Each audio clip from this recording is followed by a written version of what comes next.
बिस्मिल्लाहिर्रहमानिर्रहीम, अस्सलामु अलैकुम, गुड मॉर्निंग। 24/9 में खुश आमदीद। मैं हूँ आपके साथ सीमल हाशमी। अस्सलाम वालेकुम और मैं हूँ अबूजर मौसम। आप सबको गुड मॉर्निंग। सीमल आपको गुड मॉर्निंग। उम्मीद करते हैं दिन आपका खैरियत से गुजरे और मौसम जो है वो शदीद तर होता जा रहा है मेरे ख्याल में। और जिस तरह से मई के हम एंड पे गए और जून की शुरू होगी तारीखें, तो ज़्यादा गर्मी होगी, तो उसके लिए एहतियात ज़रूरी है कि बिला ज़रूरत वैसी SOPs हैं तो घर से मत निकलिए, और जब गर्मी है तो फिर भी आप ज़रा एहतियात कीजिए। बिल्कुल। और गर्मियों में एक चीज़ जो हम भूल जाते हैं वो है अपने आप को हाइड्रेटेड रखना। हाइड्रेटेड रखने से मुराद लिक्विड इनटेक को ज़्यादा से ज़्यादा रखना, वो चाहे कोई पानी है, कोई शरबत है, कोई जूसेस हैं, जो भी आप लेना चाहते हैं ज़रूर लें, लेकिन अपने आप को हाइड्रेटेड रखें। दैट्स दी एनर्जी जो आपको चाहिए होती है इस तरह के गर्म तरीन दिन को पूरा करने के लिए। वो चाहे पंजाब की गर्मी हो, वो चाहे कराची की गर्मी हो, लेकिन कराची में भी ये कहा जा रहा था कि थोड़े से बादल जो हैं वो अब नजर आ रहे हैं, तो मौसम शायद वहाँ पर बेहतर हो जाए। बिल्कुल। और इसके साथ साथ एक बेहतर खबर रात को आई, और वो बड़ी ज़बरदस्त खबर ये है कि पाकिस्तान और PI की आलमी मुकदमेबाजी में बड़ी कामयाबी मिली है। इंटरनेशनल लेवल पर ये केस चला था रेकोडेक के मनसूबे के हवाले से, जिस पर आज हम डिस्कस भी करेंगे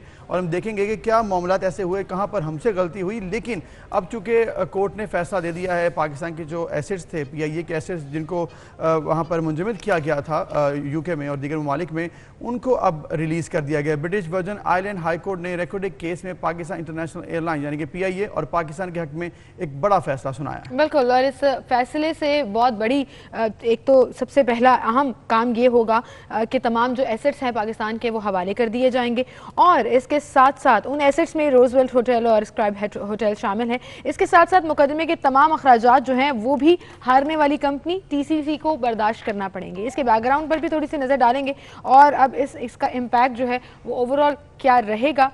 पाकिस्तान के लिए एक अच्छी खबर है डेफिनेटली, लेकिन उनके पास अपील की ऑप्शन भी मौजूद है। उस पर हम बात करेंगे। हमारे साथ रसूल बख्श सीनियर एनालिस्ट मौजूद हैं।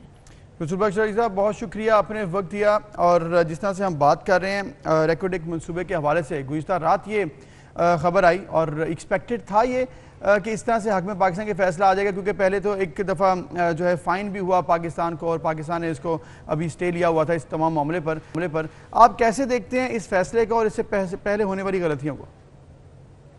देखिए, मैं इसका हिस्सा रहा हूँ एक लिहाज से, कि जब नवाज शरीफ साहब की हुकूमत, तो उस वक्त फैसला पाकिस्तान के ख़िलाफ़ हो चुका था, और मियां नवाज शरीफ की हुकूमत से पहले जब पाकिस्तान पीपल्स पार्टी की हुकूमत थी बलूचिस्तान में भी, वहाँ अरबों रुपए के घपले हुए, और जिस तरीके से मुआहदे किए गए रेकोडेक के बारे में वो नाकाबिले अमल थे, और मकसद यही था कि कहीं जाके ये गाड़ी रुकेगी, तो उससे पहले भी माल बनाया और बाद में भी उन्होंने माल बनाया।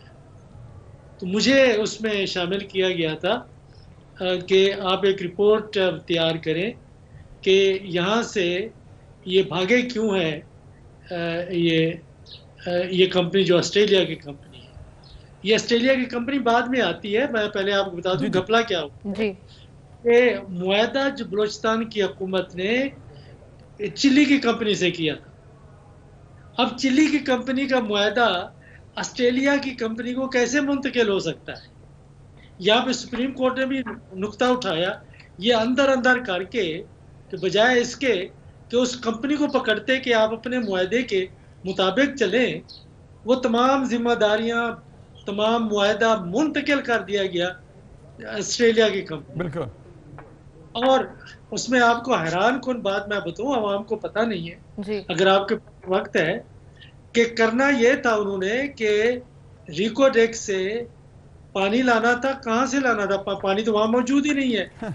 सही। पानी लाना था कि अफगानिस्तान और पाकिस्तान की सरहद के करीब वहाँ कुएं खोदेंगे, पाइप के जरिए पानी आएगा, फिर कोई 600-700 मील की एक पाइप बनाई जाएगी बहुत बड़ी, जिसमें से कि वो गारा बनाएंगे सोने का, और ये 700 मील लंबी ये पाइप जाएगी वहाँ पे ग्वादर में, और वहाँ पे जहाज आया करेंगे ऑस्ट्रेलिया के कंपनी के, और उसमें ये गारा भर के ले जाएंगे। अब बताएं कि वहाँ पे 700 किलोमीटर की इतना पानी कहाँ से आएगा? दिन रात वो चलती रहे और वहाँ से निकलता रहे। ये इस किस्म के मंसूबे हमारे सियासतदानों ने उस वक्त और वहाँ की रसूल बख्श साहब, आप सही कह रहे हैं कि ऑन ग्राउंड पॉसिबिलिटीज नहीं थी ऐसे मंसूबों की, लेकिन इसके बावजूद ये मुआहदे किए गए। लेकिन ऐसा क्या हुआ कि ये केस हारा हुआ लग रहा था पाकिस्तान, ऐसा लग रहा था कि पाकिस्तान की फेवर में डिसीजन नहीं आएगा, क्योंकि दरख्वास्त भी मुस्तरद की, वो जो माइनिंग लाइसेंस की हुकूमत ने की थी 2011 में, फिर उसके बाद ये केस चलता रहा, पाकिस्तान को जुर्माना भी भरना पड़ा, एसेट्स मुंजमद भी हुए, फिर ऐसा क्या हुआ कि अब पाकिस्तान के हक में फैसला हो गया? हक में तो नहीं हुआ।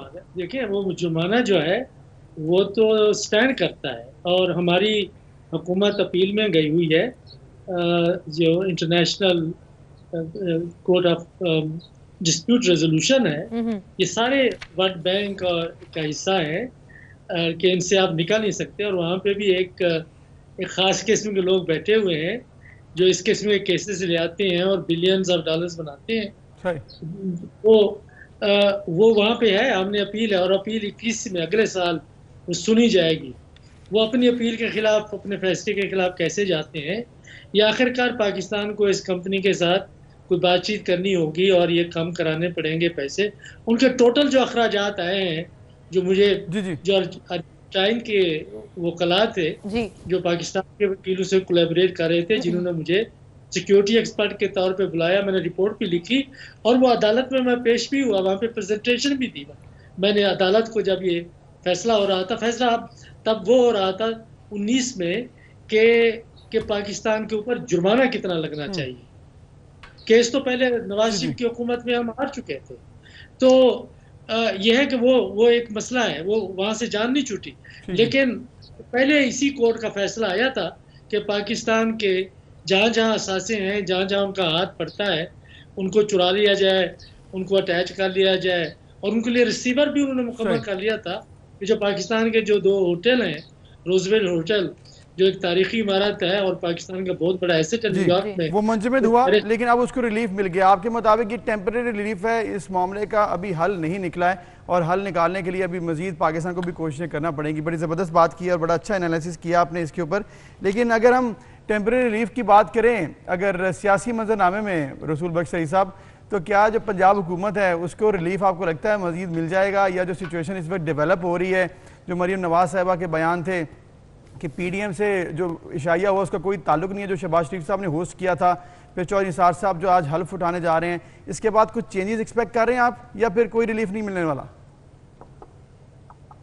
बात रिलीफ की नहीं है, बात यह है कि पंजाब में जो 2 धड़े हैं, 2 सियासी जमातें हैं, पीपल्स पार्टी को तो आप मैनेज कर दें कि कितना उनकी रही बची कुची सीटें हैं, मुस्लिम लीग नून और तहरीक इंसाफ। तहरीक इंसाफ की हुकूमत नहीं बन सकती थी पंजाब में अगर आज़ाद उम्मीदवार उनके साथ ना मिलते। आज़ाद उम्मीदवार हमेशा उस कैंप में जाते हैं जिसका पलड़ा भारी होता है, वो समझते हैं कि इनकी हुकूमत बनेगी। सबको मालूम था कि मुस्लिम लीग नून की हुकूमत नहीं बनेगी। मेरे अपने ख्याल में जो अक्सरियत थी उस वक्त चंद सीटों की थी, लेकिन मुस्लिम लीग नून की थी, उनकी सीटें तहरीक इंसाफ से ज़्यादा थी। लेकिन यह है कि इमरान खान साहब तो पाकिस्तान की हुकूमत मौसर तरीके से ना कर सकते। अगर पंजाब में हुकूमत ना बनती तो जाहिर है कि फिर आज़ाद उम्मीदवारों को मिलाया गया और चौधरियों को साथ मिलाया गया, तो चौधरी और आज़ाद उम्मीदवार मिलकर तहरीक इंसाफ की हुकूमत वहाँ पे बनी। फिर इमरान खान की कोशिश ये थी पंजाब में कि कोई इस तरह का वहाँ पे निज़ाम बनाया जाए कि जहाँ वो इस्लामाबाद में बैठ के पंजाब की हुकूमत करते रहे। तो ये तो एक कलपुर्जा है, जो बुज़दार साहब हैं इनके पास क्या इख्तियारात हैं, वही इख्तियारात हैं वज़ीर आला के होते हैं, लेकिन कोई काम वो नहीं कर सकते जब तक कि उनको उसकी तायीद। बिल्कुल सही है, बिल्कुल सही है। लेकिन ये तो सियासी मंजरनामा हो गया ना सिर्फ पंजाब के तनाजुर में। अब जरा अगर पीडीएम के तनाजुर में बात कर लें तो ये बात की जा रही थी कि जो अब अगला इजलास है पीडीएम का, उसमें शायद एएनपी और पीपल्स पार्टी को भी बुलाया जाएगा। लेकिन फिर ये खबर आती है विदिन इजलास ही कि अभी पीपल्स पार्टी को बुलाने के हवाले से तजवीज़ पेश करेंगे।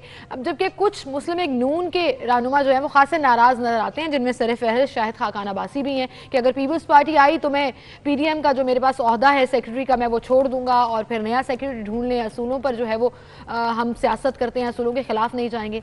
इस पूरे मंजरनामे को आप कैसे देख रहे हैं? अब देखिए, मरियम नवाज भी असूलों की सियासत करती है, अब्बासी साहब भी असूलों की सियासत करते हैं, शहबाज शरीफ साहब भी असूलों की करते हैं, और मियाँ साहब तो असूलों की भी करते हैं और नजरियात की भी करते हैं। हमेशा से जब पैदा हुए हैं, जमहूरियत के अलावा तो अलहदा हुए नहीं। बस वो एक हादसा था कि एक फौजी हुकूमत के साय में वो पल के आगे निकल आए। तो किसके असूलों की हम बात करें? तो ये तो मैं समझता हूँ कि जो शहबाज शरीफ साहब कर रहे थे वो दुरुस्त कर रहे थे कि हिज़्ब इख्तिलाफ की सियासी जमातों को इकट्ठा मिलकर चलना चाहिए अगर कोई सियासी मकासद हासिल करना चाहते हैं। लेकिन अचानक ही मुझे कोई अंदाज़ा नहीं था कि इस तरीके से मरियम नवाज साहब अब फट पड़ेंगी और अब्बासी साहब के मुंह से बयान देते हुए झाग निकलना शुरू हो जाएगी। मैं तो हैरान हुआ कि वो किस जज्बात में आके मीडिया से बात कर रहे थे कि मैं ये कर दूंगा और वो कर दूंगा। भाई पहले आप सारी पार्टी में मशावरत होनी चाहिए कि क्या शहबाज शरीफ जो कुछ कर रहे हैं वो दुरुस्त है या मरियम नवाज साहब जो करना चाहती हैं वो दुरुस्त है। तो इससे तो वाज़ेह तौर पर दो धड़ों की हम बात करते रहे हैं, लेकिन इसके साथ हम ये भी बात करते हैं मुस्लिम लीग नून के इन दो धड़ों की कि शहबाज शरीफ की अलहदा कोई बेचारे की तमाम अहलियत, तमाम अच्छे कामों के करने के बावजूद और मुतवाज़िन मिजाज रखने के बावजूद उनकी कोई सियासी साहब, आप जिस तरह जिक्र कर रहे हैं शहबाज शरीफ साहब का और मरियम नवाज साहबा का, अगर हम जाते जाते इस चीज़ को इस तरह से भी देख लें कि ये भी तो हो सकता है कि नून लीग एक पार्टी है लेकिन इसमें दो राय है, एक मरियम नवाज की राय है, एक शहबाज शरीफ की राय है कि पीपल्स पार्टी को शमूलियत रखनी चाहिए या नहीं। तो ऐसे भी तो हो सकता है कि ऑन पॉलिटिक्स तो डिफरेंसेस हो सकते हैं पॉलिटिक्स के अंदर, एक पार्टी के अंदर भी। देखिए वो बिल्कुल जायज़ है, आपने दुरुस्त बात कही है, लेकिन जब डिफरेंसेस होते हैं तो वो अंदर होते हैं। डिफरेंसेस जब सामने आ जाते हैं तो फिर दो आरा नहीं होती, फिर दो गिरोह होते हैं, दो धड़े होते हैं, लेकिन एक धड़ा ज़्यादा गालिब है और उसका ताल्लुक मियाँ नवाज शरीफ साहब से है और पार्टी इस वक्त मियाँ नवाज शरीफ साहब की है। शहबाज शरीफ करिंदे हैं, काम करने वाले हैं, कारकुन हैं, वो ज़्यादा राय रखेंगे, रख सकते हैं, लेकिन उनकी एक लिमिट है, उससे आगे नहीं जा सकते। सही है सर रसूल बख्श साहब, लेकिन ऐसा ही तो बाकी पार्टीज में भी हमने देखा है, ये जमहूरियत के नाम पर धड़ेबंदियां और ग्रुपिज्म, उसमें अब जो हुकूमती पार्टी है उसका नाम भी सरे फहरिस्त है, वो तहत तरीन ग्रुप हो। या इस माजी में आप पाकिस्तान तहरीक इंसाफ के रिकॉल कर लें, इंट्रा पार्टी इलेक्शंस में क्या हुआ करता था, कितने धड़े बन जाते थे कि आपका काउंट मिस हो जाता था कि कौन किसकी साइड पर है। तो ये तो चलता रहता है, लेकिन बहरहाल आउटकम क्या आता है वो डिपेंड करता है और वो जो पीडीएम का इजलास होगा उस पर पता लगेगा। बहुत शुक्रिया रसूल बख्श साहब, आप हमारे साथ मौजूद थे और अपना तज्जिया पेश कर रहे हैं। रसूल बख्श रईस साहब, और सिचुएशन ये है जी कि आज चौधरी निसार साहब जो है वो हल्फ उठाने जा रहे हैं और जो बेगुनाह थे, जो इश्यूज थे वो दूर हो चुके हैं। अब चौधरी निसार साहब आज हल्फ उठाएंगे और उसके बाद जो एक्सपेक्टेशन जो बातें हैं वो देखेंगे कितनी सच और कितनी गलत। बिल्कुल, इसी के साथ एक ब्रेक लेते हैं, फिर हाजिर होंगे।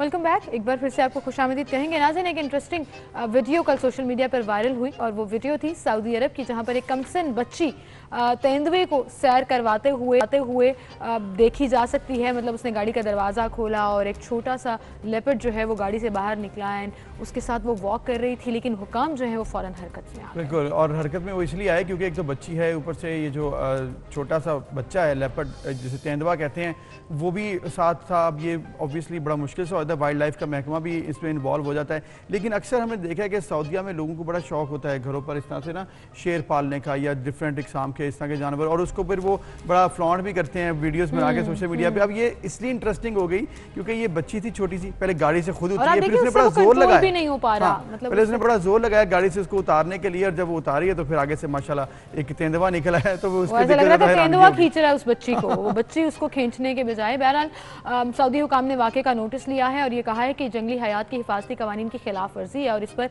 कानूनी कार्रवाई की जाएगी। और ये भी याद रहे कि सऊदी अरब में जंगली जानवरों को घर में रखने पर पाबंदी आयद है। जितना मर्जी शौक हो अरब कंट्रीज में अरबों को ये फ्लॉन्ट करने का, लेकिन आप घर पर रिहायशी रेजिडेंशियल एरियाज में नहीं रख सकते। लेकिन अगर लाइसेंस हो और आप फार्म हाउस पे कहीं चले जाएं तो वो तो कर फार फरलॉन्ग एरियाज में आप रख सकते हैं, रेजिडेंशियल एरिया में लाइसेंस एनओसी, इसके बावजूद आप नहीं रख सकते। आप घरों को देख सकती हैं, बिल्कुल करीब घर है। वहाँ जो सजा है वो 10 साल कैद और 3 करोड़ रियाल का जुर्माना है जो देना पड़ता है। अब देखते हैं इस बच्ची के हवाले से क्या डिसाइड करती है गवर्नमेंट, क्योंकि अब सख्ती तो होगी और ये तो अब साबित भी हो गया है। और अगर इनके पास लाइसेंस नहीं है और लाइसेंस हो भी तब भी ये अलाउड नहीं है घरों पे लेके जाना या फिर रेजिडेंशियल एरिया में, तो फिर क्या होगा ये तो अभी देखते हैं, लेट्स सी क्या होता है। लेकिन इस वक्त तो ये बड़ी सोशल मीडिया पर वायरल हुई है, लोग इसको बड़ा बार बार शेयर भी कर रहे हैं। बिल्कुल नाज़रीन, इसी के साथ हम आगे बढ़ेंगे और अपने चलेंगे जो वक्त हमारे साथ स्टूडियो में मौजूद हैं। बहुत से ऐसे लक मोमेंट्स होते हैं, बहुत से ऐसे पॉइंट्स होते हैं जहाँ पे आपको नहीं पता होता कि आपकी किस्मत जो है वो एक बहुत बड़ा टर्न लेने वाली है। और ऐसा ही कुछ हमारे नन्हे से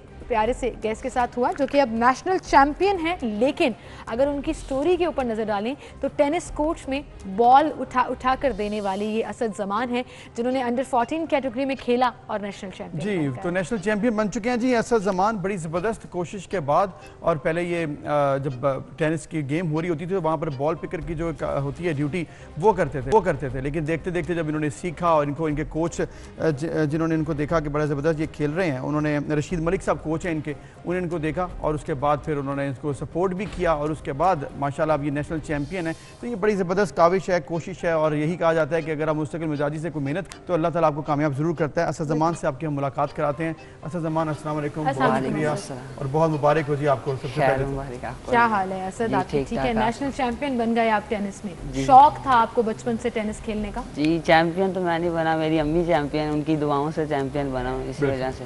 तो ये मलिक साहब का शुक्रगुजार हूँ को इन्होंने उस मुकाम पे मुझे पहुँचाया है। तो मैं उनकी सारी ज़िंदगी ये वादा है मेरा, तो मैं पाकिस्तान का नाम रोशन करूँगा इंशाल्लाह, मेहनत करता रहूँगा। और ये मलिक साहब से मेरी दुआ है वो मुझे कभी छोड़े ना, बस नहीं मेरा साथ नहीं। आप जैसे स्टूडेंट्स हों, आप जैसे शागिर्द हों, तो जो उस्ताद होते हैं वो कभी भी नहीं छोड़ते हैं। ये आपकी बड़ी ज़बरदस्त बात है और वालिदा को भी आपने खराज तहसीन पेश किया है। ये भी बड़ी अच्छी आपने गुफ्तगू की। ये बताइएगा असद के जब आप टेनिस कोर्ट्स में जाना शुरू किया, बॉल पिक करना एक ड्यूटी थी, आप लोग करते रहे, तो कब ख्याल आया कि आपने खुद भी टेनिस खेलनी है?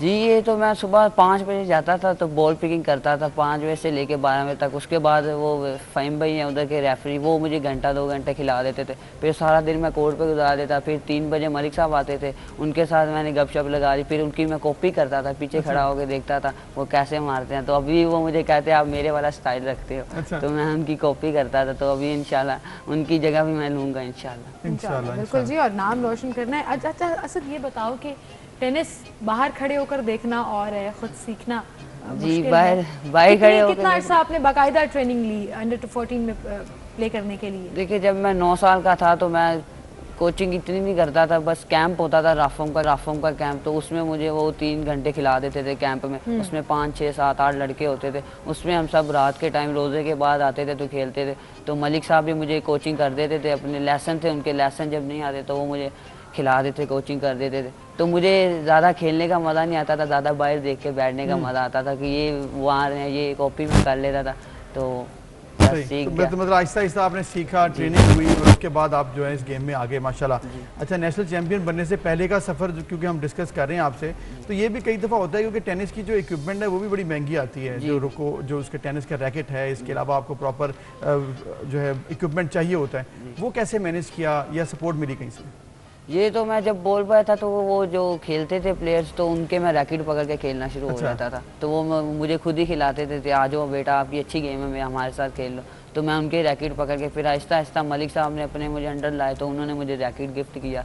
तो फिर मैं टूर्नामेंट खेलता रहा, जीतता रहा। तो अब अल्लाह का शुक्र है मैकडॉनल्ड्स ने स्पॉन्सर दे दिया, तो वो सपोर्ट मिल गई। अच्छा, अब असद ये बताओ कि आगे क्या करना है? अंडर 14 तो आपने खेला, इसको कैसे कंटिन्यू रखना है? और स्टडीज आपकी कंटिन्यू हैं, पढ़ रहे हो आप? जी, स्टडी मेरी कंटिन्यू है।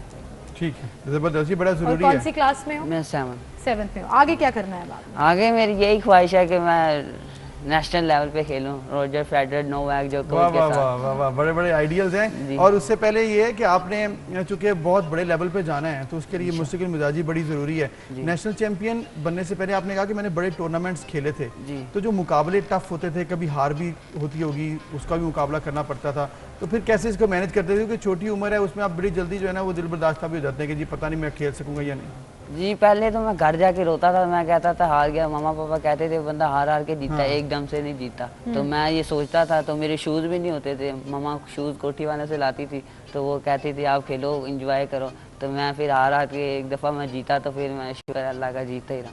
बिल्कुल मैच सही। फंसे भी मैंने निकाले, बहुत निकाले, तो इसी वजह से मुझे मैकडोनल्ड ने स्पॉन्सर दिया क्या बात कि इस बच्चे में बहुत टैलेंट है। अच्छा, माशा। ऐसे टैलेंट तो बहुत ज़्यादा होता है, हम देखते हैं अपने आसपास, लेकिन ये लक होती है ना, किस्मत होती है कि आपका सितारा कब चमकना शुरू हो जाए, और अल्हम्दुलिल्लाह आपने अपने आप को साबित किया।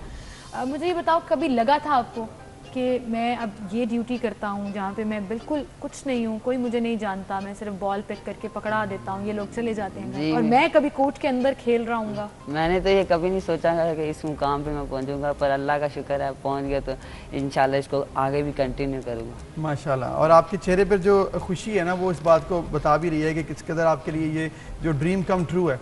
और अब जिस तरह के आपने जिक्र किया कि आपकी वालिदा ने भी आपको सपोर्ट किया था, आपने कहा कि जूते वो लेके आपके लिए आती थी, बड़ा मुश्किल टाइम होता होगा ऑब्वियसली ये चीज़ें मैनेज करना, चीज़ों को देखना, तो घर पे कैसे सबने सपोर्ट किया, वालिदा वालिद, बाकी बहन भाई? बाकी बहन भाई तो बाकी सारे काम करते हैं, मैं ही था, पर इतना मुझे पढ़ाई का शौक नहीं था, मैं सुबह चले जाता था, तो मम्मा पापा कहते थे पढ़ो फिर बाद में टेनिस खेलो, तो मैं कहता था नहीं, बस मैं पढ़ाई बीच में छोड़ दी। तो अब फिर मैंने, मलिक साहब ने मुझे समझाया कि पढ़ाई ज़रूरी है बहुत, तो फिर मैं जाना स्टार्ट हो गया। तो क्या उसका ना, जो बड़ा भाई था वो वेटर था, उसने अपनी जगह पे मुझे बॉल पिकिंग के लिखवाया, वो वेटर बन गया कॉस्मो में। तो उधर से मैं आहिस्ता आहिस्ता फिर देखता रहा था, सीखता रहा। तो मेरे मम्मा पापा की यही ख्वाहिश थी कि मेरा बच्चा निकल जाए। एक दफ़ा मैं ट्रॉफी लाया तो उन्होंने मेरा सारा इस्तकबाल किया बहुत अच्छे तरीके से, तो माशाल्लाह मैं फिर उसके बाद हारा नहीं, मैं ट्रॉफी बिल्कुल सही, यानी कि आप एक ऐसी फैमिली से हो जो सेल्फ मेड है, खुद स्ट्रगल करती है और खुद कमाती है, लेकिन इतने रिसोर्सेज नहीं है कि बाकी सारी चीज़ें भी अफोर्ड कर सके, तो उसमें वो ट्रॉफी भी बड़ी मैटर करती है। लेकिन असद, अब आगे टूर्नामेंट्स तो जीतने हैं, लेकिन ऑब्वियसली करियर भी बिल्ड करना है और स्टडीज़ भी कंटिन्यू करनी है, तो आपके कोच जो हैं वो आपको स्टडीज़ में भी हेल्प करते हैं या सिर्फ ट्रेनिंग में? बिल्कुल, वो स्टडी में भी करते हैं। उन्होंने मुझे कहा पहले पढ़ाई बाद में टेनिस।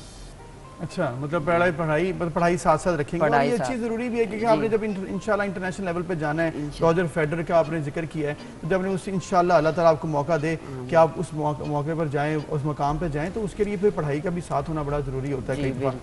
तो ओवरऑल अगर आपने जिस तरह जिक्र कर रहे थे आपके बहन भाई, आपकी वालिदा, आपके वालिद, सब आपकी फैमिली ने बड़ा सपोर्ट किया है और आगे भी इंशाल्लाह सपोर्ट करते रहेंगे। आपने जब हार के बाद आपने कहा कि मैं रो पड़ता था, फिर वालिदा मुझे समझाती थी, तो ये जो हौसला आना शुरू हुआ, ये कब आना शुरू हुआ, कब हिम्मत पड़ी कि कोई बात नहीं, ये हार जीत खेल का हिस्सा है, आज अल्लाह ने आपको नेशनल चैंपियन बनाया है? जी, ये तो 2011 की बात है, तो पर मम्मा ने कहा कोई बात नहीं, आगे आपकी बहुत लंबी उम्र पड़ी है, तो आप हार के जीतोगे। मैं कहता था नहीं मम्मा, ये 12 का टाइटल मैंने जीतना है, अंडर 12 का, तो उधर शुक्र अल्लाह का मैं नंबर 2 बना पाकिस्तान, तो नंबर 1 को भी मार बड़ी बात है जी। तो फिर अब 14 नंबर 1 हो गया। 14 नंबर 1 हो गया। आपकी फैमिली में कोई टेनिस खेलता है, कोई शौक रखता है? नहीं, बड़ा भाई था वो वेटर था, वो उसके साथ ही मैं खेलता था, प्रैक्टिस करता था पहले। अच्छा। तो वो फिर वो छोड़ गया, उसने अपनी जगह पे मुझे करवा दिया, तो अब वो मुझे कहता आजा खेलने, तो मैं कहता हूँ चले आ जाओ, तो वो बाहर जाता है। वो बाहर जाता है क्योंकि आप नेशनल चैंपियन बन गए हैं। बिल्कुल सही कह रहे हैं आप असद।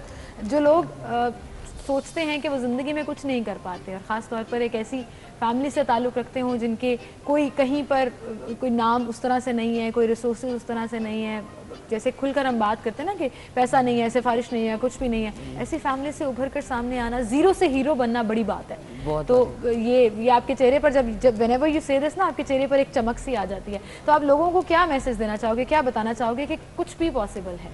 मैं लोगों को यही कहना चाहूँगा कि बंदा, ये देखते हैं हार के बंदा जीता है एकदम से नहीं, तो मैं यही कहता हूँ पाकिस्तान में बहुत टैलेंट है, बहुत ही टैलेंट है, तो ये हमेशा याद रखें कि उसका नाम एक चीज़ के पीछे लग जाए तो उसको छोड़े नहीं।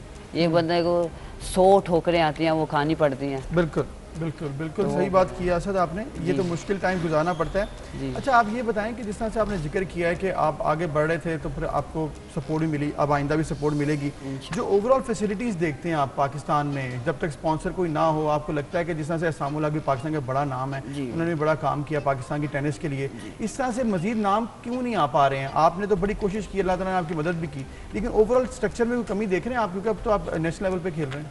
जी बिल्कुल। अब ये जैसे आबिद मुश्ताक था, वो बॉल बॉय था, तो उसने 5-6 साल अच्छी परफॉर्मेंस दिया, पाकिस्तान नंबर 2 हुआ, फिर उसकी रैंकिंग गिर गई, तो मैं यही कहना चाहूँगा, जैसे अकील है, अकील के देख ले 21 साल हो गए तो वो नंबर 1 है, उसको किसी ने नहीं पकड़ सका। बिल्कुल। तो ये पाकिस्तान की सोच बड़ी होनी चाहिए, छोटी सोच नहीं होनी चाहिए। बंदा देखे हार रहा है, बंदा एक मैच हार गया, दिल छोटा नहीं होना चाहिए कि मैं हार गया हूँ यार, ये क्या, आगे और मेहनत करे, कोशिश करे उसको पकड़ने की।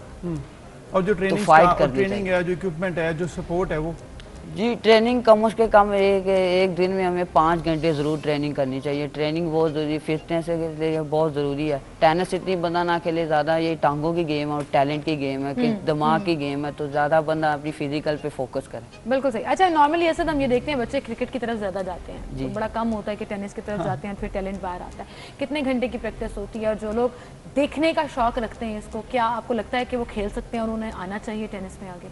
जी बिल्कुल आना चाहिए, बच्चों को आना चाहिए। 4-5 साल की उम्र में इनको सीखना चाहिए, क्योंकि 10-11 साल की उम्र में चैंपियन बन जाए अंडर 10-12 के। तो मलिक साहब यही करते हैं, अभी भी स्कूल अकेडमी से ले रहे हैं बच्चे 4 साल 5 साल की उम्र में। तो आप उन्होंने मुझे, भाई को भी, छोटा है मेरे से 5 साल का, उन्होंने कहा इसको भी आप इधर मेरे अंडर लाओ। तो मैंने कहा ठीक है सर, और अकेडमी में भी उन्होंने लेटर लिख दिया कि आओ आप खेलो। तो या पहले मैं भी क्रिकेट ही खेलता था, ट्रॉफियाँ काफ़ी पड़ी थी क्रिकेट की मेरी। तो जब मैं बॉल पिकिंग किया तो फिर मैं क्रिकेट में मुझे चोट लगी, तो मुझे मलिक साहब ने कहा आप एक चीज़ खेलो, तो फिर मैंने क्रिकेट से फोकस हटा दिया, फिर टेनिस पे फोकस। तो आपने कहा क्रिकेट में भी बड़ी ट्रॉफीज आपके पास, इसका मतलब आप बड़े जबरदस्त स्पोर्ट्समैन। जी बिल्कुल, टैलेंट है जी, और टैलेंट की कमी नहीं है, सिर्फ फोकस और एक प्लेटफॉर्म की ज़रूरत होती है, और अगर आपको मिल जाए तो यू आर द चैंपियन। और इसकी मिसाल हमारे सामने ये ज़मान है। और जैसे मैं असद कह रही थी कि ज़ीरो से हीरो से मुराद मेरी ये थी कि बिल्कुल बॉल पिकिंग से लेकर आप अब उस कोर्ट के अंदर खेल रहे हैं और लोग आपको देख रहे हैं, ये बहुत बड़ी बात है। इस मोमेंट को हमेशा याद रखिएगा, तभी आपको जिंदगी में ये आगे लेकर जाएगा। और आप बहुत से लोगों के लिए गुड लक जी, आपको गुड लक, और आइंदा आने वाले दिनों के लिए, महीनों और टूर्नामेंट्स के लिए आपको हम मुबारकबाद भी देंगे, क्योंकि इंशाल्लाह आप वो जीतेंगे। थैंक यू वेरी मच, आपने हमें वक्त दिया। और एक चीज़ होती है जी, परसिवरेंस कमांड सक्सेस, अगर आप मुस्तकिल मिजाजी से कुछ भी करते हैं तो अल्लाह ताला ज़रूर कामयाबी देता है, चाहे वो सबब बन जाते हैं, कोई सपोर्ट कर देता है, या फिर आपके पास इतना ज़्यादा मामलात हो जाते हैं। रिसोर्सेज की टेंशन नहीं लेनी है, आपने सिर्फ मेहनत करनी है, तो आप भी असद ज़मान और इस तरह के दीगर जो सितारे हैं पाकिस्तान के, वो बन सकते हैं। बिल्कुल। इसी के साथ एक ब्रेक लेते हैं, हाजिर होंगे।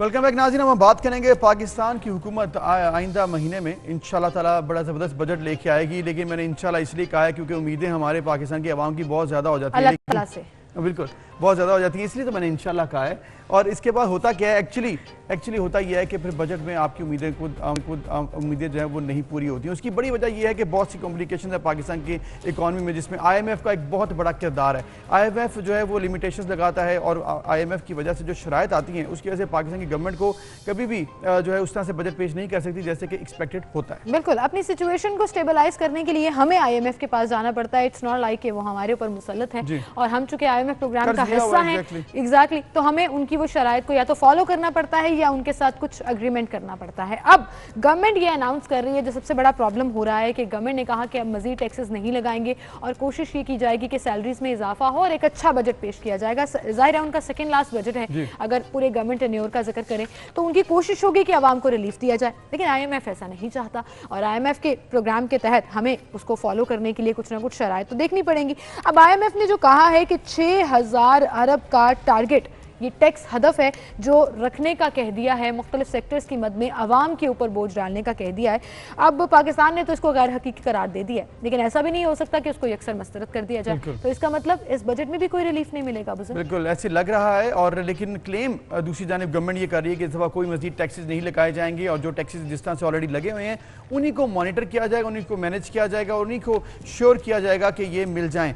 तो फिर उसके बाद क्या होगा कि आपके ऊपर मजीद बोझ नहीं पड़ेगा। लेकिन अब एक तरफ शौकत सईद साहब का ये क्लेम है, दूसरी तरफ हमने ये देखा GDP के हवाले से भी बहुत से क्लेम सामने आए कि GDP 4 के करीब टच कर रही है, और स्टेट बैंक ने भी और स्टेट बैंक ने भी ये कह दिया कि ये ठीक फिगर्स हैं। लेकिन ना ही अपोजिशन और ना ही दीगर जो इंडिपेंडेंट इदारे हैं वो इस चीज़ को मानने को तैयार हैं। तो ये मामला किस तरफ जा रहा है, ये हो क्यों रहा है इस तरह से बजट के करीब आकर ये तमाम जो सिचुएशन है एकदम थोड़ी सी डिफरेंट क्यों दिखाई दे रही है, और क्या एक्सपेक्टेड है और क्या रियलिटी में होने जा रहा है। मुजम्मिल असलम साहब इकोनॉमिस्ट हैं, वो हमें बताएंगे, उनसे हमने रब्ता किया है। मुजम्मिल असलम साहब बहुत शुक्रिया, वक्त दिया आपने, और जिस तरह से हम बात कर रहे हैं आइंदा महीने के बजट की, बजट में सबसे पहले तो एक्सपेक्टेशंस होती हैं आवाम को कि रिलीफ मिलेगा, लेकिन जो सिचुएशन इस वक्त नज़र आ रही है, आपको ये एक्सपेक्टेड नज़र आ रहा है? देखिए, हमेशा आप क्यों एक्सपेक्ट करते हैं कि बजट से जो है आवाम को कोई रिलीफ मिलेगा? बजट तो हुकूमत के रिलीफ का एक एक्सरसाइज होती है, क्योंकि हुकूमत को जो है टैक्सेस चाहिए होते हैं और हुकूमत जो है अपनी टैक्सेस के अकॉर्डिंगली जो है बजट बनाती है। और हुकूमत के अपने अखराजात होते हैं। हुकूमत में जो सबसे बड़ा अखराजात है वो है सूद की अदायगी, जो हर आने वाले दिन बढ़ रही होती है, उसकी अदायगी के लिए उसको फिक्र होती है। दूसरे नंबर पे जो है सरकारी मुलाजमीन की तनख्वाहें, क्योंकि वो तो जो है तलवारें लेके खड़े हो जाते हैं, क्योंकि आज हुकूमत खसारे में है तो वो सरकारी मुलाजमीन की वजह से, क्योंकि वो अच्छा काम नहीं करे। आपका इदारा अगर खसारे में हुआ है तो वो उसके मुलाजमीन की वजह से होता है, क्योंकि अगर वो अच्छा काम नहीं कर रहे, आपके प्रोग्राम की अगर रेटिंग अच्छी नहीं आएगी तो आपका इदारा रेवेन्यू नहीं कमाएगा। तो ये हमारे सरकारी मुलाजमीन तो समझते नहीं है, लेकिन वो अपना हक समझते हैं, आके खड़े हो जाते हैं और वो मांगते हैं पैसे कि जी हमें तनख्वाह बढ़ा के दें 25-50%। पिछले अभी 3 महीने पहले इन्होंने 25% तनख्वाह बढ़वाई थी। तो अभी आज मैं सुबह पढ़ रहा था कि 10% मजीद और तनख्वाह बढ़ेगी। तो इनके लॉटरी लगी हुई है, मजे लगे हुए। फिर इसके अलावा आ जाए सूबे जो हैं वो भी कुछ करते कराते हैं नहीं। ये वो जो है बाप के जो है निकम्मे बच्चे जिसे कह लें, कि वो सिर्फ आते हैं और वो कहते हैं जी पैसे दो हमें निकालो, और फिर सूबों के लेवल पे जिस तरीके से बेदर्दी से पैसा इस्तेमाल होता है वो आप सारों को पता होगा कि किसी से बात ढकी छुपी नहीं है। तो ओवरऑल ये जो बजट है, ये जब भी जो मेरा एक तजर्बा है कि ये कभी भी आवाम की रिलीफ के लिए नहीं होता, ये आवाम से मजीद खून कैसे चूसना है उसके लिए होता है। बहरहाल अभी इस हुकूमत ने कहा है कि, और पिछले साल भी इन्होंने करके दिखाया था कि पिछले साल इन्होंने नया टैक्स नहीं लगाया था, और अब ये कह रहे हैं शौकत तरीन साहब कि नया टैक्स नहीं लगेगा। और मैं उस पर यकीन इसलिए नहीं कर रहा क्योंकि अभी 1 महीने पहले इन्होंने एक इनकम टैक्स ऑर्डिनेंस दिया था, और अब जो है आज अखबारों की खबर भी थी कि 5,800 अरब रुपए जो है अगले साल टैक्स लेने जाएंगे। ये टारगेट रखें। इस साल का 4,700 अरब करेंगे, तो यानी कि 1,100 अरब रुपए इजाफी टैक्स है। अब वो 1,100 अरब इजाफी टैक्स 2 तरीकों से आ सकता है। एक तो इकोनॉमी आपकी ग्रो करती है और दूसरा आपने जो है मजीद टैक्स लगाना होता है। तो हो सकता है कि टैक्स की शरह ना बढ़ाएं, लेकिन नए सेक्टर्स में जिन पे अंडर टैक्स है, ये टैक्स नहीं लगा हुआ, उनको टैक्स लगा देंगे।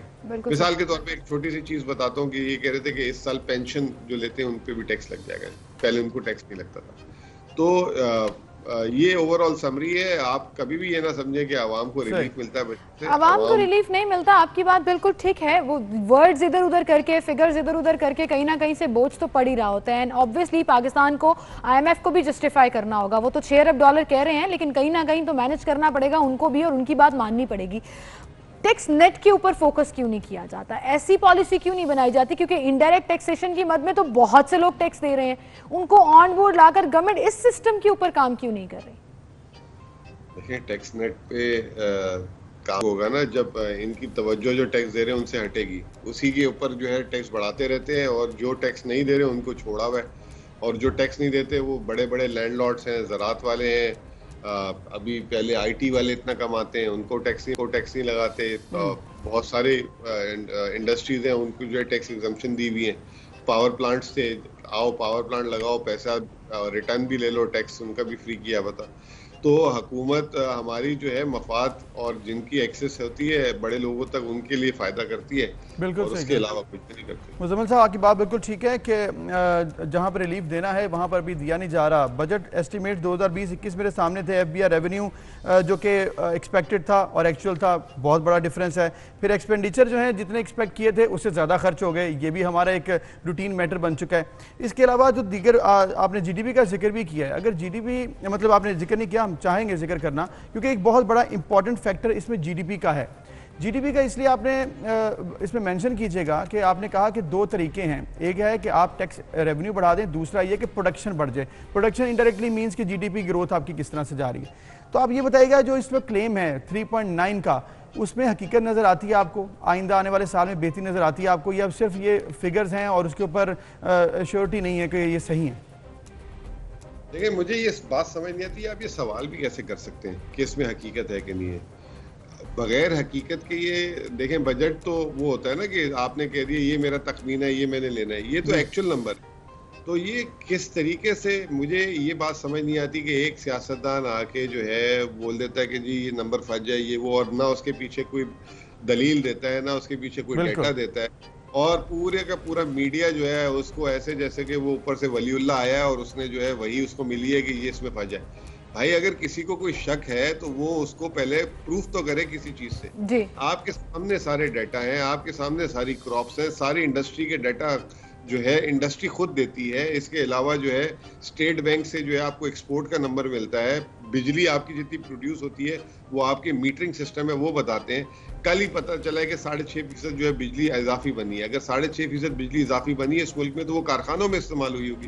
तो ये जो एक तो वैसे ही कौम जो है बेचारी मायूस है, बाकी जो अच्छी खबर को भी दबा देना और उसको लेकिन मुजम्मिल ये बात आपकी बिल्कुल ठीक है कि पॉलिटिशियंस की बातों को नहीं मानना चाहिए, इसीलिए हमारी हमेशा कोशिश होती है कि हम कोई ना कोई इकोनॉमिस्ट जो है वो इस पर करें जो हमें फैक्ट्स के ऊपर स्टैट्स के ऊपर बात करें। लेकिन आप इकोनॉमिस्ट भी तो एक पेज पर नहीं आते। बहुत से लोग जो है वो कह रहे हैं कि ये तो बिल्कुल एक फैंटेसी नंबर है जो दे दिया, कभी अचीव नहीं होगा। फिर कुछ लोग जो है, हफीज बादशाह ने तो मनाजरे का भी कह दिया कि आके गवर्नमेंट मेरे से बात करे, मैं साबित कर सकता हूँ ये गलत है। मैं कहता हूँ गवर्नमेंट को छोड़े, हफीज पाशा को मेरे सामने बैठा तो सब यही करेंगे। आपके पास प्लेटफॉर्म है ना, आप बताइए ना, स्टैट्स की बात करें। अब इकोनॉमिस्ट भी अगर दो ग्रुप्स में होंगे, आप फरूख सलीम को बिठाएं, आप मेरे सामने एहसन इकबाल को बिठाएं, और इन सारों को एक साथ बिठा दें और मुझे अकेले बिठा दें। मुजम्मिल साहब अभी आपके पास देखिए, हम इसलिए तो आपसे पूछ रहे हैं कि अभी अगर आप जब बोलेंगे, हमने उनसे भी पहले बात की थी, जब आप बताएंगे तो हमारे पास एक रिकॉर्ड आ जाएगा। आप भी बताइए 3.94 के हवाले से कैसे आप इसको कहते हैं कि ठीक है, और कुछ ऐसे बेसिक पॉइंट्स बता दें। नहीं बता रहा मैं, आज से नहीं बता रहा मैं, 8 महीने से कह रहा हूँ 4 से 5% आ जाएगी ग्रोथ। जब हुकूमत जो है 1.5% कहती थी और जब IMF 1% कहती थी, और अभी भी मैं कह रहा हूँ ये 4% कम है, ये 5% है, क्योंकि आप डेटा को उठाओ। आपकी बम्पर क्रॉप है wheat 29 million ton, 13% higher from last year. LSM आपका 9% से ग्रो कर रहा है। बिजली आपके 6.5% से ज्यादा इजाफी बनी है पिछले साल से। 18% आपकी जो है ना सीमेंट की सेल पिछले साल से ज्यादा है। आपका 54% जो है ना आपकी ऑटो सेल ज्यादा है। आपकी पेट्रोल की सेल जो है 13 से 14% ज्यादा है। ये नंबर क्या हवा में उड़े? ये नंबर क्या इनको तो आप ये कह रहे हैं कि ये 4 ही नहीं बल्कि 5 को भी क्रॉस करेगी? कितना वेट करना पड़ेगा so that we can say कि आप ठीक थे बाकी गलत हैं? अब आपको मैं जो है यहाँ पे कोई कुरान की कसम, ये नंबर आपको बता दिए, इन नंबर को वेरीफाई कर ले जाके। अगर आपको इन नंबर में डाउट है तो वापस आ जाए मेरे पास। पहले अपना होमवर्क कर आए, ये सिर्फ बातें करने से नहीं होता। ये कितना वो, आपको भी कुछ थोड़ा सा सीखने की जरूरत है। ये सिर्फ बातें करने से या आवाम पे रेटिंग लेने का मसला नहीं है। और आप लोग ही जो है मायूसी फैलाते हैं लोगों को, गलत तो कोई मायूसी नहीं फैलाई। We have done our homework. हमारे पास ये तमाम टेबल्स मौजूद हैं जो फिगर्स आप बता रहे हैं। We did not counter you. या तो आपको पीछे से डायरेक्शन होती है या आप लोग नहीं, ये अब आप अजम्पशंस के ऊपर तो बात ना करें ना। फिर आप कहते हैं कि हम आपकी लॉजिक्स को माने भी, और आप अजम्पशंस के ऊपर भी चले जाते हैं।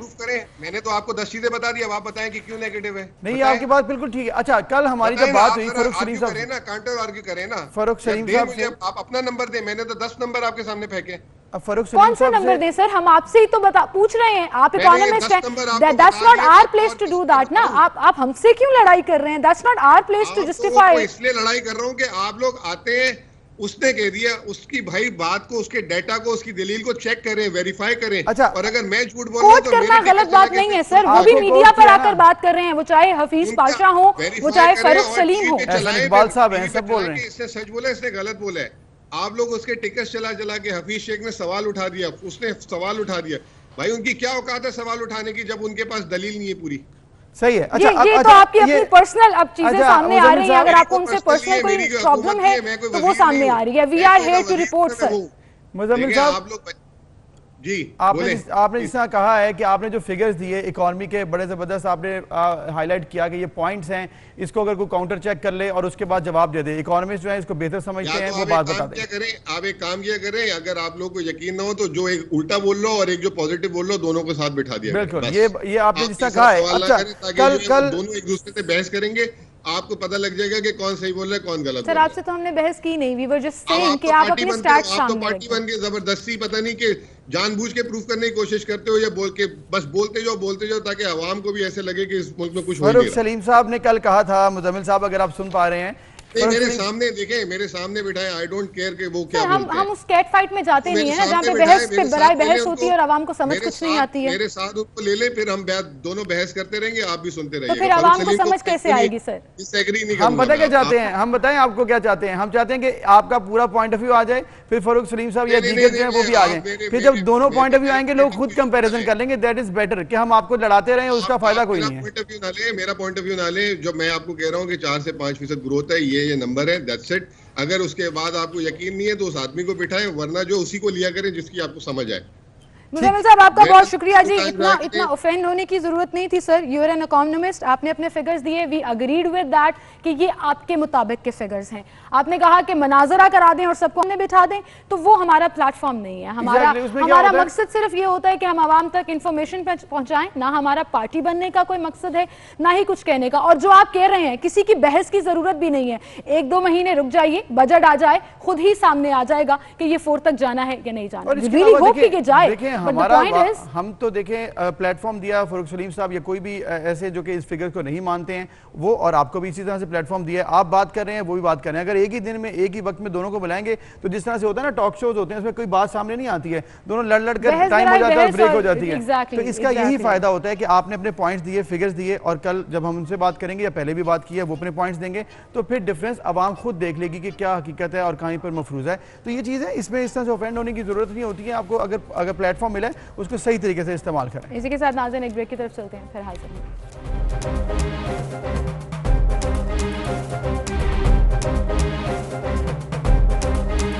Welcome back. एक बार फिर से आपको खुशामदीद कहेंगे। नाज़रीन, कल एक खबर आई, गवर्नर पंजाब की जानिब से एक नया जानशीनी सर्टिफिकेट ऑर्डिनेंस जारी कर दिया गया है और इसका नाम पंजाब सक्सेशन सर्टिफिकेट ऑर्डिनेंस 2021 होगा और ये कानून 13 दफात पर मुश्तमिल होगा। बिल्कुल। अब इस कानून के तहत अब अवामुल नास को मरने वाले की जायदाद मनकूला और गैर मनकूला यानी कि करंट और फिक्स एसेट्स के हसूल के लिए अदालत नहीं बल्कि नादरा के दफ्तर से रुजू करना होगा और इसका स्पीडी जो है सिस्टम होगा। इससे अवाम को फ़ायदा होगा, रिलीफ मिलेगा, ये क्लेम किया जा रहा है। FRC जो सर्टिफिकेट है उसके ज़रिए से ये तमाम मामला हल हो सकेंगे। तो ये बड़ा अच्छा इनिशिएटिव है। अब हम जानेंगे कि ये इनिशिएटिव लेने की वजह क्या थी, पहले क्या सिस्टम था और अब नए जो ऑर्डिनेंस से क्या फ़ायदा होगा आवाम को। इसके लिए हमारे साथ मौजूद हैं हमारे senior court reporter Shaheen Atiq साहब, जो कि हमें बताएंगे तमाम मामला। शाहीन साहब, बताइएगा ये ऑर्डिनेंस से पहले क्या होता था, किस तरह सक्सेशन सर्टिफिकेट मिलता था और अब इस ऑर्डिनेंस के बाद क्या फ़ायदा होगा आवाम को?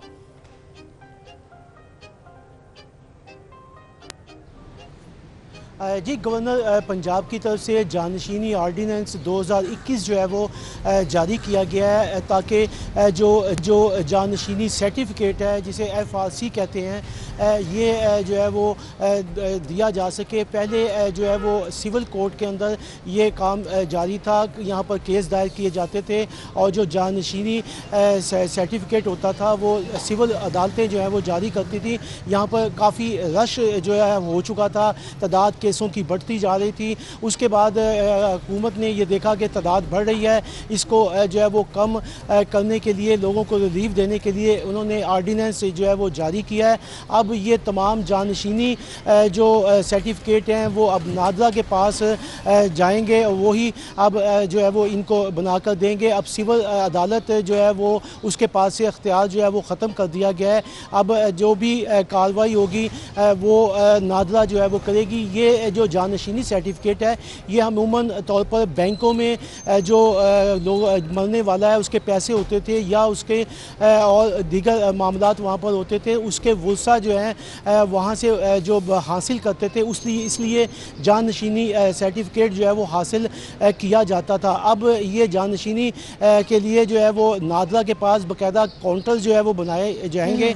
वहाँ पर जो है वो लोग पहुँचेंगे और वहाँ फ़ीस जो है वो 20,000 रुपया जमा होगी। उसके बाद फिर आगे कार्रवाई होगी। 14 रोज़ जो का एक वक्फा होगा।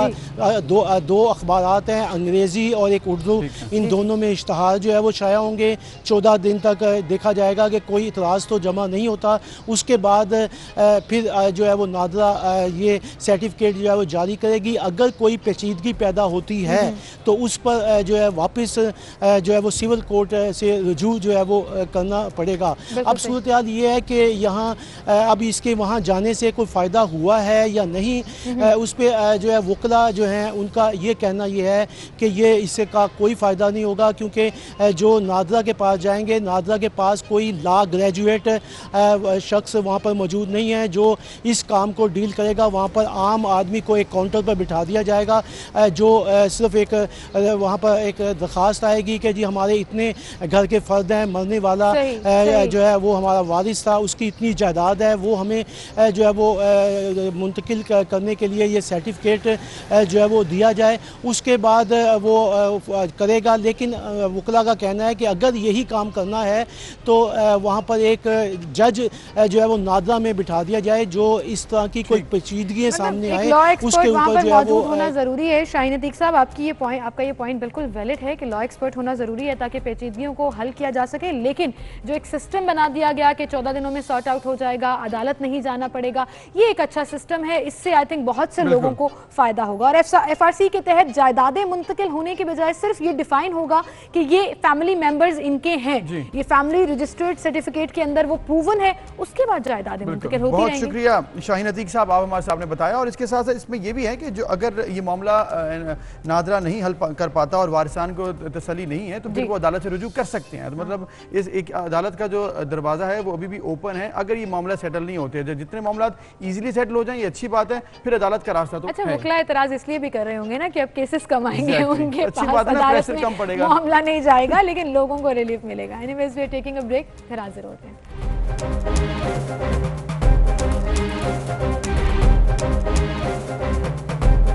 जानिए कि मैं हैरान परेशान भी हो रही थी, but I always believe the experts जिनकी स्टडी और उम्र भर की रिसर्च होती है, सो हम उनसे जानने की कोशिश करते हैं कि वो बताएं असल में ये मामला है क्या। तो पहले हम खबर की तरफ चलते हैं जी। 3-4 दिनों से ऐसी खबरें आ रही हैं, फॉर एग्जांपल कराची के कल जो रिसेंट इंसिडेंट हुआ गुलशन इकबाल में वहाँ ये कहा गया कि शहरी को हिप्नोटाइज करके 35 लाख रुपए लूट लिए और मुलजिम के घर से नकदी और प्राइस बॉन्ड लूट कर वो बासानी फरार हो गए और वो शख्स जो है वो उस पर कुछ भी नहीं कर सका। बिल्कुल। और इसके साथ साथ ये भी कहा जा रहा है कि ये हिप्नोटाइज करते वक्त सिर्फ चंद मिनट लगे। उस शख्स को कहा गया कि हम अपने बेटे के लिए दुआ करना चाहते हैं जो कि गुम हो चुका है, और इसी असना में वो शख्स अपने घर के अंदर गया और कीमती जेवरात और नकदी लेकर आके उसने उनको थमा दी और उस गाड़ी में बैठकर भी चला गया और फिर उनको उसने ड्रॉप भी कर दिया, मतलब उन लोगों ने उस शख्स को ड्रॉप भी कर दिया। इसके अलावा कुछ दीगर स्टोरीज भी थी। हमारे प्रोड्यूसर फरासत भी बता रहे थे मुल्तान में भी एक वाक़या पेश आया जहाँ पर कुछ खवातीन इस तरह हिप्नोटाइज करके कुछ इस तरह से, और ये खवातीन का ग्रुप बड़ा फेमस भी हुआ था अबूजर, और 2-3 दफा ऐसे ग्रुप्स पकड़े भी गए हैं। एक पूरी पिछली एक दहाई का अगर जिक्र करें तो उसमें हुआ। तो फिर अब ये मामला आखिर है क्या? हिप्नोटाइज क्या कोई शख्स इतनी थोड़ी देर में हो जाता है? और अगर इतना हिप्नोटाइज होकर क्या ये इतना आसान है? मतलब मेरा तो सबसे पहला सवाल ये है, डकैत आया है या ग्रोह आया है, उसने आकर हिप्नोटाइज किया है, उस शख्स से वारदात करने के लिए चंद मिनट लिए हैं और फिर वो शख्स ही उसको वारदात में उनकी मदद कर रहा है। दैट मीन्स कि चंद मिनट में ये इतना ज्यादा काम हो जाता है। अब ये चीजें हो जाती हैं पॉसिबल या नहीं होती हैं, ये तो सिर्फ एक्सपर्ट्स ही बता सकते हैं। बिल्कुल। माहिर नफ्सियात हमारे साथ डॉक्टर नबीहा अली खान मौजूद हैं, उन्हें हम खुशामदीद कहेंगे। अस्सलाम वालेकुम डॉक्टर साहिबा। जी अस्सलाम वालेकुम डॉक्टर साहिबा, मैं बिल्कुल ठीक ठाक। We had a very interesting conversation break में भी, और हम कोशिश करेंगे कि वो डॉक्टर साहब सबसे पहले तो ये सवाल कि जो इंसिडेंट आ रहे हैं जिसमें हिप्नोसिस का लफ्ज बड़े आराम से हिप्नोटाइज कर दिया जी, पेंडुलम घुमाया, वो जो मूवीज में देखा और लोग जो हैं वो यहाँ पर तो सो गए, बेहोश हो गए या कुछ हो गया। क्या है ये एक्चुअली हिप्नोसिस है? अच्छा, आज मैं आपके प्रोग्राम के थ्रू जो है वो एक बड़ी क्लियर बात सबको बताने वाली हूँ, और ये बहुत ही क्लियर इसलिए भी है कि आप अक्सर मूवीज़ में, ड्रामाज में देखते हैं कि एक पेंडुलम या एक रिस्ट वॉच या एक पॉकेट वॉच से जो है वो किसी को भी हिप्नोटाइज किया जा सकता है। ये रियलिटी नहीं है। असल में हमें नॉलेज नहीं है। बेसिकली हम नॉलेज से जो है वो बहुत दूर की कौम है। हम हर चीज़ को जो है वो साइकोलॉजिकल ट्रीटमेंट से जो है वो जोड़ देते हैं। हिप्नोसिस जो है ये ख़ास तौर पे जो है वो साइकोथेरेपी में यूज़ होता है, जो हम एक्सपर्ट यूज़ करते हैं। ये सिर्फ साइकोलॉजिस्ट और वो भी अथेंटिक साइकोलॉजिस्ट जो है वो इसको यूज कर सकते हैं। यस, ये आम बात नहीं है। इस तरह किसी को हिप्नोटाइज कर देना और एकदम से आप किसी को जो है वो इस हिप्नोटिज्म में ले जाएंगे और फिर आप उससे कहेंगे कि आप किसी को भी मार आए, आप अपने घर से जो है वो इतना सामान उठाकर जो है वो ले आए, ऐसा नहीं, ऐसा नहीं होता। डॉक्टर साहब यहाँ पर रियलिटी नहीं जी, एक्सपर्ट्स भी नहीं कर सकते। इसके लिए बहुत ट्रेनिंग की जरूरत है। देखिए, इसके लिए बहुत ट्रेनिंग की जरूरत है। अगर कोई ऐसा कर रहा है तो इट्स मीन कि ये बहुत ज्यादा खतरनाक काम है, क्योंकि आप क्रिमिनल्स हैं। डॉक्टर साहब बात तो यहाँ पर क्रिमिनल्स की हो रही है, क्रिमिनल्स ने ये क्लेम किया है या फिर हम लोगों ने देखा है वीडियोस में जिन शख्स से लोग वारदात बताते हुई हैं कि हमें वैसा- पता ही नहीं लगा। यही तो हमारे बात है कि सामने आप कैसे लोग लोग अखबार कैसे की स्टोरीज को और फिल्म को, ये देखिए, ड्रामास आप को footage जो है भी वो चल जोड़ रही दिया जाता है कि ये जी जो है इसने इसको और जो है जिसके वो साथ hypnotism हुआ में जो ले वो गया बता रहा है कि मैं वहीं hypnotize कर खड़ा रहा, दिया। मेरे No. सामने पैसे लेकर जा रहे थे, I could move, I could do anything. उन्होंने चंद मिनट की बात की, मतलब ये नहीं है कि उन्होंने पेंडुलम या वॉच हिलाई है या कुछ इस तरह से उन्होंने उनको कंसिडरेट करवाया, वो सिर्फ चंद मिनट की बात की और उसके बाद वो शख्स अंदर गया और जाकर उसने वारदात करवा दिया अपनी मदद से ही। इस तरह से खवातीन के अच्छा, साथ ये भी होता है। पहले तो से फिर ना ये क्या रेकी हुआ? की जाती है। देखें, ये लोग जो होते हैं ना, जो डकैत होते हैं, जो वारदात करने वाले लोग होते हैं, ये रेकी करते हैं। इनकी रेकी कोई 1 महीने पे 2 महीने पे नहीं, बल्कि ये इंसान की पर्सनैलिटी से लेके मेंटली तौर पे भी, फिजिकली तौर पे भी, उसके इर्द गिर्द के माहौल को भी देखते हैं, देन अपने जो है वो चीज़ अप्लाई वारदात करते करते हैं, वारदात के लिए जो है वो स्टार्ट करते हैं। अब जब भी कोई वारदात करने जाता है तो उसको पता होता है कि मैंने इस पर्सन के साथ जो है वो कैसे पेश आना। आप किसी से सिंपैथी लेने के लिए भी जो है वो उसको कह सकते हैं कि मुझे इतने पैसों की जरूरत है, मेरा बच्चा गुम हो गया है, आपके पास अगर इतने पैसे पड़े होंगे तो आप उसको दे देंगे। ये भी हो सकता है ठीक शायद। है।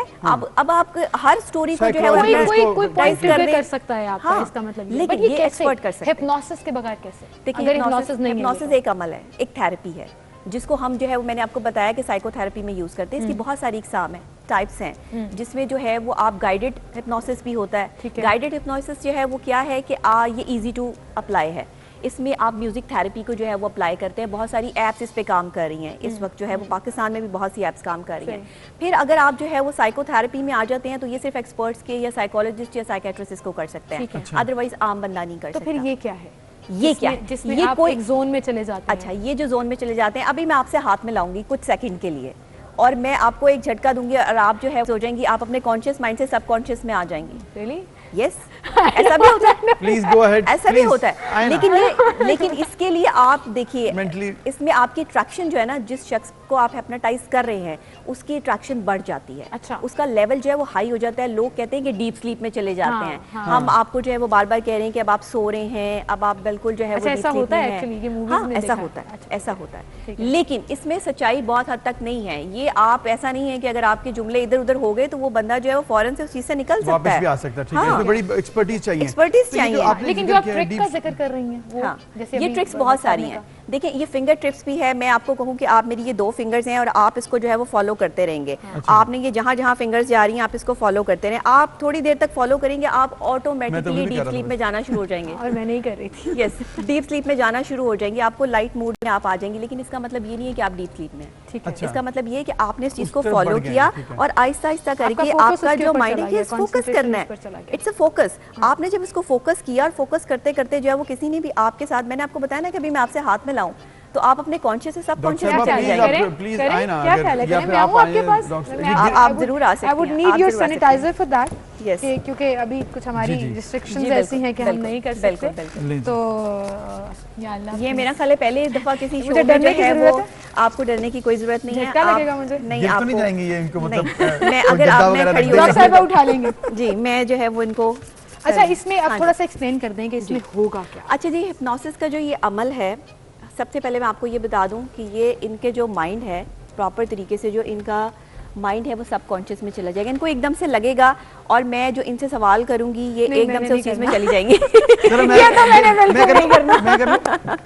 ये तो मैंने बिल्कुल नहीं करना। ये you just have to give me that अगर आप drop. रेडी हैं तो कह करें, रहे थे टाइम कि हमारे पास मुझे ज्यादा नहीं है, देखिए, जल्दी जल्दी डिसाइड हाँ, करें। झटका एक आपको जो है वो देना पड़ेगा क्योंकि उस झटके से ही आप जो है सबकॉन्शियस जल्दी में डिसाइड जाएंगे। करें, टाइम कम है ये आप पे डिसाइड। आप आए। मैं आपने मुझे पहले क्या बोला, मैं हल्के दिल की हूँ। हाँ, मैं तो भाग गई इस बिल्कुल। चीज से कि नवाज बिल्कुल। साहब, मैं करने जा रहा हूँ, अगर कोई मसला हो तो फौरन मैं यहाँ पे बैठ जाएंगे। जी, चलें जी, जी, जो है वो अबू सर जो है वो सामने आगे, जेंट्स के लिए थोड़ा सा मुश्किल होता है, लेकिन क्यों? हम क्योंकि खवातीन- जाहिर है आपसे हाथ मिलाना पड़ेगा ना, आपको हाथ मिला के फौरन से जो है वो झटका देना पड़ेगा। अच्छा। तो वो इसलिए जो है वो थोड़ा सा जो है वो मुश्किल होगा, बट it's- इसलिए you मैंने आपको कहा meant था कि physical आप झटका। यस फिजिकल I thought झटका। mental तो फिर आज झटका। झटका हाँ। वगैरह लेकिन नहीं ना, वो फिर मैं अब I'll go in my deep क्योंकि देखिए state or सबकॉन्शियस में ही something. आप हिप्नोसिस का अमल जो है वो कर सकते हैं। इसमें आप सबकॉन्शियस में चले जाएंगे ठीक है। और जब आप सबकॉन्शियस में चले जाएंगे तो आपको एकदम के लिए लगेगा कि सारी चीजें जो है वो आप कॉन्शियसनेस में है ही नहीं, आपको पता ही नहीं कि आप क्या कर रहे हैं, क्या वापस कर भी रहे आ हैं। जाएंगे ठीक है। फौरन से आप तो इसको ये जब हमारा मैं- कितनी देर लेकिन duration इसका का होगा? मतलब ये नहीं है कि अगर ये ना चाहे तो ये हिप्नोसिस में नहीं आ सकते, मैं इनको हिप्नोटाइज नहीं कर सकती।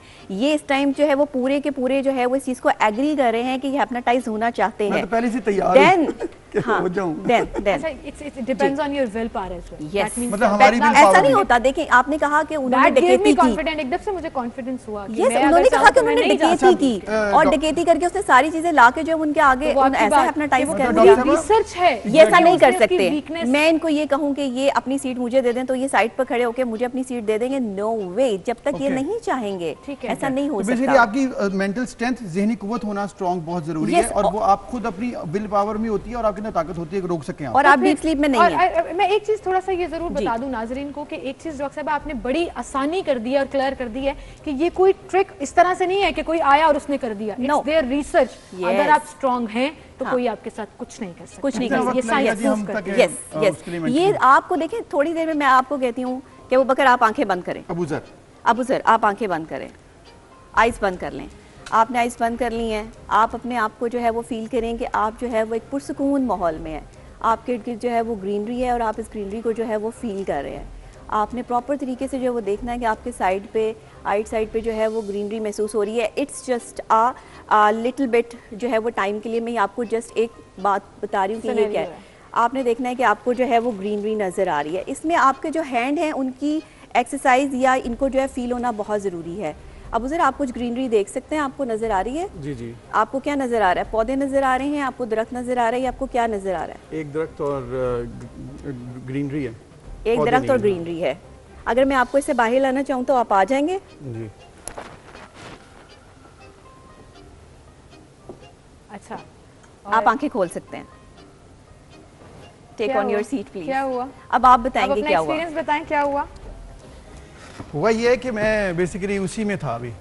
आप उसी में थे हाँ, और मैं एकदम से I आपके लिए wanted to feel that more, Yes. क्योंकि जो ग्रीनरी थी जहाँ पे मैं बैठा हुआ था बेंच पे और पार्क सा था, मैंने एज्यूम किया था जैसे वो कह रही ये थी। जस्ट मैंने आपको तो ये चीज मतलब जब दिखाई इन्होंने है। कहा आप वापस आना चाह रहे हैं, जो भी कुछ बात की है, तो मैं आप जब- वहाँ से वापस नहीं आना नहीं चाहते आना थे? चाह रहा था। यस, ये मैं वहाँ वापस से नहीं आना वापस- चाहते थे। विलिंगनेस थी कि हाँ। आप you stayed in that state. और जब आप जब- खड़े थे yes. और आपने पॉज लिया तो मैं अब अपना एक्सपीरियंस बताती हूँ कि मैं आपको देख रही थी तो आप हिल रहे थे। यू कुडंट, आप खड़े नहीं रह सके, तो वो आप थोड़ा सा लूजन, आप जैसे होता है ना कि आप कॉन्शियस वही थोड़ा मैं सा कह रही वो हूँ कर ना, रहे थे। अगर अभी मैं आपको ये कहूँ, मैं आपको ये जो है वो ऑन एयर के बात कह रही हूँ, आपका लाइव प्रोग्राम इस टाइम जा रहा है, दुनिया भर में देखा जा रहा है, जी, जहाँ जहाँ जी। भी देखा जा रहा है, मुख्तलिफ साइकोलॉजिस्ट साइकेट्रिस्ट भी जो है वो इस चीज़ को देख रहे हैं। आप अभी प्रोग्राम करते करते ही जो है वो ऐसे डीप स्लीप में चले जाएंगे कि आपको एहसास होगा कि आपके हैंड्स जो हैं वो हवा में जो है वो लोहे की तरह जो है वो आ गए हैं, और उनको जो है वो जब तक दोबारा नीचे नहीं लाया जाएगा तब तक आपको नहीं पता कि क्या हो रहा है। सही। लेकिन ऑटोमेटिकली आप जो है वो ये सब चीजें करना, लेकिन इट्स एक्सपर्टीज, देखिए ना, आप उनको वापस लाना इतना आसान नहीं है। दूसरा आपकी अपनी विलनेस। Yes. मैं जो थोड़ी देर पहले फील कर रही थी ब्रेक में, हमने एक ट्रिक हाँ। ट्राई किया जो मैंने बिल्कुल। आपसे एकदम से टर्न कर लिया। I am not feeling that anymore because Yes. You have given me confidence कि और मैं मेरे ख्याल अपनी में- विल पावर से इसको Exactly. रोक सकती और हूँ। मेरे यही ख्याल में बात जब है। आपको ट्रीटमेंट और चाहिए मुझे होता है लगता है या अगर फिर- आप मेरे साथ ये करेंगी तो I wouldn't go in that state. मैं मुझे पता है बिल्कुल, लेकिन आपको वापस लाना थोड़ा मुश्किल हो जाएगा, आपको वापस लाने में थोड़ा टाइम लग क्योंकि जाएगा। मैं अब स्ट्रांग हो गई हूँ Yes. एक एज पे कि आपने मुझे बता दिया कि Exactly. मुझे तो डॉक्टर मुझे साहब, जिस तरह से आप जिक्र कर रही हैं, सिमल को भी आपने बताया कि आपका कॉन्शियस होना बड़ा ज़रूरी है, लेकिन जो लोग जिस तरह से, मैं मेंटली तो रेडी था, मुझे पता था प्रोग्राम हो रहा है, लेकिन फिर भी मैं रहा You went into that तो zone. ये क्या स्टेट होता है कि आप मेंटली रेडी होते हैं तभी आप ट्रीटमेंट के लिए जाते हैं, या फिर आपको फोर्सफुली भी लेके जाया जा सकता है? देखिए, उसके लिए कितना फोर्सफुली time? जिनको लेके जाया जाता है उनकी मेंटली कंडीशन तो फिर बहुत ज़्यादा जो है वो एक्सपायर हो चुकी बिल्कुल होती ठीक, है, बिल्कुल एमडीडी में जा चुके होते हैं, जिसको हम मेजर डिप्रेसिव डिसऑर्डर कहते हैं। ये मेजर डिप्रेसिव डिसऑर्डर जो है, इसको ट्रीटमेंट देना बहुत मुश्किल है। इसमें भी हम इसे हिप्नोथेरेपी को जो है वो इस्तेमाल करते हैं। साइकोलॉजी में इसकी फॉर्म का आगाज जो है वो 18th सेंचुरी में हुआ ना, तो ये 18th सेंचुरी से जब ये चीज़ चलती जा रही है, इसको सबसे पहले अप्लाई हिस्टेरिया के मरीजों पे किया बिल्कुल। गया। और डॉक्टर तो ऐसी साहब कोई जैसे- चीज़ एक्सपर्टीज के बगैर नहीं Expertise होती। के बगैर- डॉक्टर साहब experts के बगैर ये एक्सपर्टीज के नहीं बगैर possible। पॉसिबल नहीं है, जबरदस्त। ट्रेंड क्वालिफाइड लोगों के बगैर